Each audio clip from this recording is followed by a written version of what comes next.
Hey friends, it's Eden here again. So it's another video in front of the pantry because I just want to belt these out super quick because it's hot outside, so I can't be outside.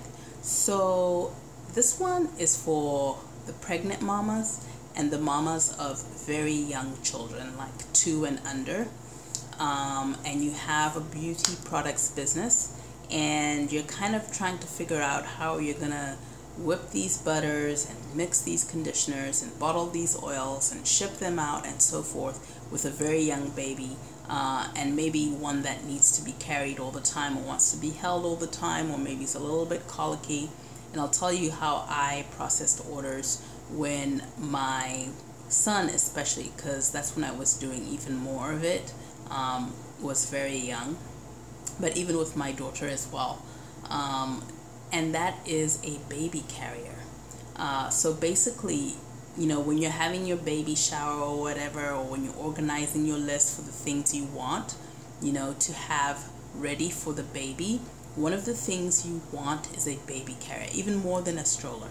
Okay, strollers are nice and they are helpful, and the ideal situation is to have a stroller and a baby carrier.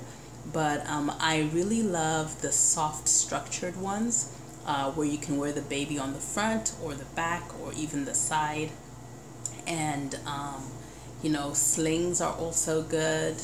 And I'll put some links to the baby carriers that I like the most and to the slings that get the most action in my baby wearing groups and so forth. And also to check out the baby wearing groups on your Facebook. On Facebook in your area, there may be some. Now, so for those of you that are blessed enough to be, you know, on the continent in Africa, you have an auntie or a mom or a sister or someone who can show you how to just strap that baby on your back with cloth, and that is perfect. But for those of you in the West, you may need a little help. So these groups exist, and you know, there's probably a ton of YouTube videos for each brand of carrier and so forth. But that really helps to keep your hands free. You can actually mix your things as long as you're not using heat. But anything that's not heat, you can do with the baby on your back quite easily, and maybe even on your front if they're really small. So that is helpful. Another thing is, if you're wondering how you're going to keep up in that postpartum period, that 6 to, you know, just depending on what your recovery is like, it might be 3 weeks, it might be 8 to 12 weeks, it just depends on how your birth goes.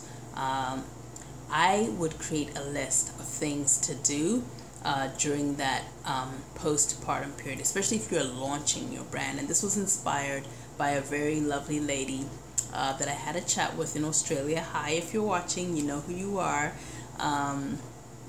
But you know, if you're launching your brand and at the same time you're about to launch this baby, right?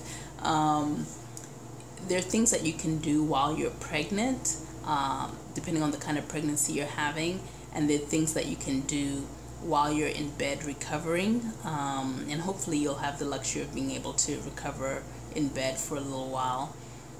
And basically what you want to do is do all your product making and packaging, as in like putting it in the bottles beforehand, before the baby is born. And then after the baby is born, you can start organizing things like your label design, getting your logo made, getting your labels printed. You can be making calls to different stores to see if you can put your stuff in their stores. You know, you can be organizing your supplies and getting your supplies together so that once you're back on your feet, you can start putting those orders out. You could be creating, you know, a website. You can be creating like quick Canva Instagram posts, you know, when you're up in the middle of the night breastfeeding. So those are things that you can be doing. So things that you can do sitting down, or things that don't involve too much brain power, because, you know, after you've given birth, you know, especially if you're nursing you know, your brain does not work the same. And then there's the sleep deprivation. Your brain just does not work the same way. So sort of busy work that doesn't require too much creative thought, you can do in that time period. So just think of all the things that are very physical, and think of all the things that are very creative, and do them before the baby's born. And then all the mundane things that don't require as much thinking, that just require execution, you can do in that short period after the baby is born. And then for your older children, especially like when they get to be 5 or 6, they love being involved, and it's a great way to teach them about business. You can have an assembly line where they package things, or maybe they put stamps on thank you notes, or maybe they are in charge of lining the boxes with, you know, packing pellets, something. There's always some kind of little task. Maybe they help you, you know, load the boxes into the car to take to the post office or to the UPS store, or however you're shipping. But there's always something that can be done.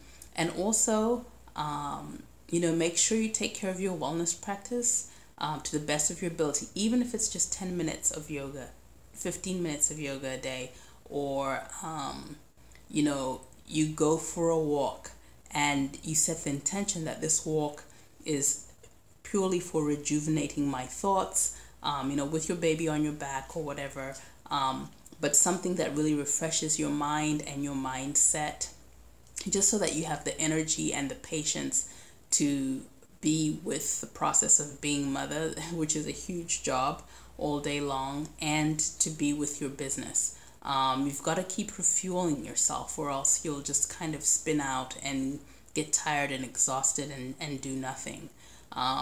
But most importantly, what doing this on a regular basis allows you to be at peace with wherever your best lies. Because sometimes your best is, all I got done was sending 4 emails, and just believe that those emails are important, or you maybe only got 1 video done, or you responded to, you know, a comment, and, you know, but allowing yourself to be at peace with where you are in the process allows you to show up and be your best in the few minutes a day that you do have, and to remain happy, you know, and not to be in such a rush.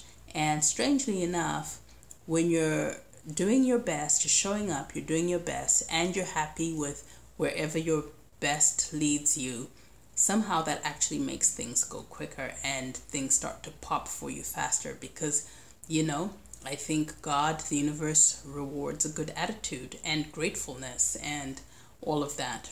So just something to think about. Hopefully that was helpful for you, mamas with the babies, or daddies with the babies, or daddies helping mamas with the babies. You know, whatever is happening with you guys in your lives. So that's that. And I hope this message finds you well. Bye.